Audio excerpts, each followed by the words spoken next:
एक ही घर में सास, ससुर, ननद और दो बहुएं रहती थीं, नैना और साक्षी। साक्षी ऑफिस जाती थी और नैना सुबह से रात तक घर संभालती थी। पहले सास को सिर्फ साक्षी पर गर्व था, लेकिन साक्षी की बीमारी के बाद उन्हें सच समझ आने लगा था। एक शाम ससुर जी ने सबको बुलाकर बैठाया। उन्होंने शांत आवाज में कहा, घर सिर्फ पैसे से नहीं चलता, घर चलाने के लिए दिल और मेहनत चाहिए। रीमा चुप थी। उसे याद आ रहा था कि वो कैसे नैना को अक्सर बस घर संभालती है कहकर छोटा कर देती थी। अगले दिन रीमा ने खुद रसोई संभालने की कोशिश की।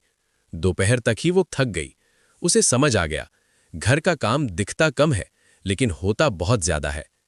उसी शाम सास नैना के पास आई।